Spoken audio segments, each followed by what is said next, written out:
தவேக ஆட்சி அமைக்க மேலதிகமாக 13 பேர் ஆதரவு தேவை. 13 பேரை நேரடி அரசியல் எதிரியான திமுக கூட்டணியில் இருந்து விலை கொடுத்து வாங்க முடியாது.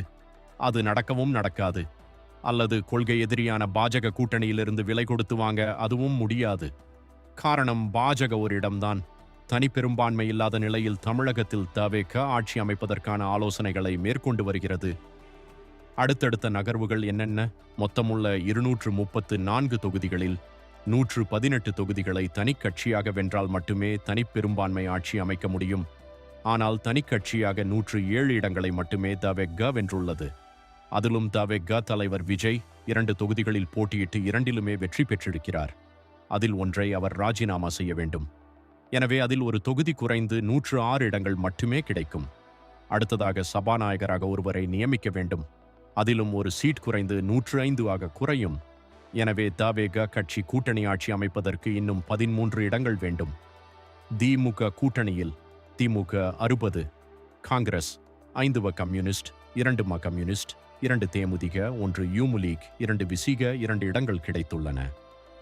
அதிமுக கூட்டணி அதிமுக 46, பாமக 5, பாஜக 1, அமமுக 1 இடங்கள் கிடைத்துள்ளன. பிரதான கட்சிகளான திமுக, அதிமுக கட்சிகளை தவிர்த்து அதில் உள்ள மற்ற கட்சிகள் ஆதரவு கணக்கு பார்த்தால் திமுக கூட்டணியில் யூமுலீக் 2 போகவே போகாது.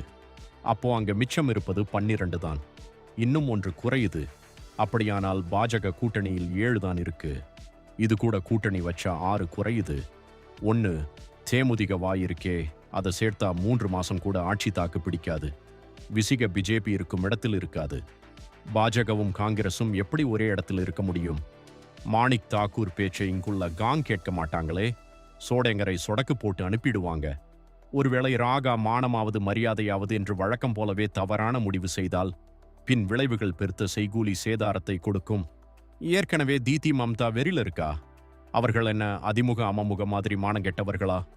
ஒரே இடத்தில் இருக்க மதிமுகவிற்கு 2 இடங்கள் கிடைத்திருந்தாலும் திமுகவின் உதயசூரியன் சின்னத்தில் நின்று வெற்றி பெற்றிருப்பதால் அவர்கள் தவேகவிற்கு ஆதரவு அளிக்க முடியாது. இந்த சூழ்நிலையில் தமிழக கவர்னர் R.V. அர்லேகர் நாளை வரவுள்ளார். தமிழகத்தில் புதிய ஆட்சி அமைப்பதற்கு 2 வழிகளில் ஒன்றை கவர்னர் தேர்வு செய்வார். அதன்படி அதிக இடங்களில் வென்றுள்ள கட்சியான தவேக தலைவரை அழைத்து பெரும்பான்மையை சட்டசபையில் நிரூபிக்க வாய்ப்பை வழங்குவார். இதற்கு 1 வாரம் வரை அவகாசம் தரப்படலாம். இல்லாவிட்டால் மற்றொரு வாய்ப்பாக தவேக தனக்கு ஆதரவு தரும் கட்சிகளின் கடிதங்களை அந்தந்த கட்சிகளிடமிருந்து பெற்று கவர்னரிடம் வழங்க வேண்டும். 118 இடங்களுக்கு மேல் ஆதரவு கடிதம் கிடைத்திருந்தால் ஆட்சி அளிக்கும் உரிமையை தவேகவுக்கு கவர்னர் வழங்குவார். ஆனால் அந்த கட்சிகளின் ஆதரவு கிடைக்காமல் போனால் தவேகவிற்கு ஆட்சி அமைக்கும் உரிமை கிடைக்காது. இரண்டாவதாக, அதிக இடங்களை வென்றுள்ள கட்சியான திமுகவை ஆட்சி அமைக்க கவர்னர் வாய்ப்பளிப்பார். அவர்கள் அதற்கு தயாரில்லை. ஏற்கனவே எதிர்க்கட்சியாக அமர முடிவு செய்து அறிவித்தும் விட்டார்கள். இதன் காரணமாக 6 மாதங்கள் கவர்னர் ஆட்சியை தமிழகம் எதிர்கொள்ள வேண்டிய சூழ்நிலை ஏற்படலாம். அதன் பின்னர் அடுத்த சட்டமன்ற தேர்தல் முழுமையாக நடைபெற வாய்ப்பு வரலாம். அதற்குள் நம்ம ஜண்டா சாணக்கியர் என்ன தக்காளி தொக்கா? அவர் பங்குக்கு என்னென்ன கணக்குகள் போடுறாரோ? 1 அதிமுகவை ஓடிப்போய் ஆதரவு கொடுக்க சொல்லி அனுப்பிவிடலாம். 2 அதிமுகவிலிருந்து 3/2 பங்கு 32 சூப்பர் பாடிகளை, அடிமைகள் என்று நான் குறிப்பிடவில்லை, உடைத்தெடுத்து ஆதரவு கொடுக்க சொல்லலாம்.